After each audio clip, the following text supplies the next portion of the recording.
20 tahun jalan liku Prabowo hingga jadi presiden, gagal konvensi Golkar, butuh 4 pilpres agar menang. Komisi Pemilihan Umum, KPU, menetapkan Prabowo Subianto dan Gibran Raka Buming Raka menjadi presiden dan wakil presiden terpilih periode 2024 hingga 2029 pada hari ini, Rabu, 24 April 2024. Berdasarkan hal tersebut di atas, Komisi Pemilihan Umum menetapkan pasangan calon presiden dan wakil presiden nomor urut 2 Haji Prabowo Subianto dan Gibran Raka Buming Raka sebagai pasangan calon presiden dan wakil presiden terpilih periode tahun 2024 hingga 2029 dalam pemilihan umum tahun 2024, kata Ketua KPU, Hasyim Asyari dalam sidang pleno di Gedung KPU, Jakarta. Setelah ditetapkan, Prabowo Gibran pun dijadwalkan bakal dilantik menjadi presiden dan wakil presiden pada 20 Oktober 2024 mendatang. Terlepas dari hal tersebut, Prabowo telah menempuh jalan berliku untuk menjadi presiden RI. Gagal konvensi Golkar 2004, cuma dapat 39 suara. Dikutip dari pemberitaan Kompas.com pada 2 Maret 2014, perjalanan Prabowo dalam menatap kontestasi Pilpres dimulai ketika ikut dalam konvensi Golkar. Adapun tujuan konvensi tersebut digelar untuk mencari sosok yang akan berkontestasi dalam Pilpres 2004. Pada saat itu, Golkar merekrut 19 capres lewat pendaftaran terbuka. Prabowo pun masuk dalam sejumlah kandidat bersama dengan beberapa nama beken seperti Wiranto, Akbar Tanjung, Abu Rizal Bakri, hingga Ketua Umum Nasdem saat ini, Surya Paloh. Pilpres 2009 jadi cawapres Megawati, berujung kalah dari SB Budiono. Tak menyerah, Prabowo kembali ikut dalam Pilpres 2009 dengan kendaraan politik yaitu partai yang dirinya dirikan sendiri yaitu Partai Gerindra.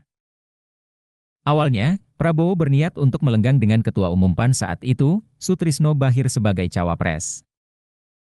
Hanya saja, duet Prabowo-Sutrisno tak terwujud lantaran tidak mampu memenuhi persyaratan kursi dukungan.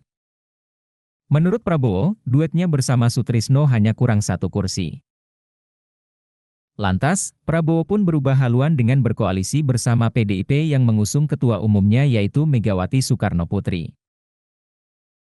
Pilpres 2014, naik pamor, jadi capres, lagi-lagi kalah.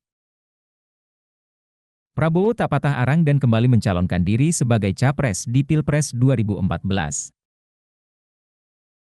Pada saat itu, bisa dikatakan, Prabowo percaya diri dengan langkah politiknya tersebut lantaran Partai Gerindra memiliki nilai tawar usai meraih 73 kursi di Pilpres 2014, meningkat pesat dari sebelumnya 26 kursi di Pilpres 2009. Alhasil, Gerindra yang masih mesra bersama PAN pun membuat kedua partai sepakat untuk mengusung Ketua Umum PAN saat itu, Hatta Rajasa sebagai cawapres Prabowo. Berbeda dengan 2 edisi Pilpres sebelumnya, Pilpres 2014 hanya diikuti oleh 2 pasangan capres-cawapres. Pilpres 2019 jadi capres lagi, kembali kalah dari Jokowi. Prabowo kembali berkontestasi untuk ketiga kalinya dengan menjadi capres di Pilpres 2019. Dia pun menggandeng Sandiaga Uno yang ketika itu masih menjabat sebagai Wakil Gubernur DKI Jakarta sekaligus Wakil Ketua Dewan Pembina Gerindra saat itu. Prabowo pun kembali berhadapan dengan Jokowi yang menggaet Ketua Majelis Ulama Indonesia, MUI, saat itu, Maruf Amin sebagai cawapresnya. Lagi-lagi, Prabowo pun kembali kalah dari Jokowi untuk kedua kalinya. Pasangan Prabowo-Sandiaga hanya meraih 68.650.239 suara atau 44,5%, sedangkan Jokowi Ma'ruf menang dengan mengantongi 85.607.362 suara atau 55,5%. Download Tribun X sekarang, menghadirkan lokal menjadi Indonesia.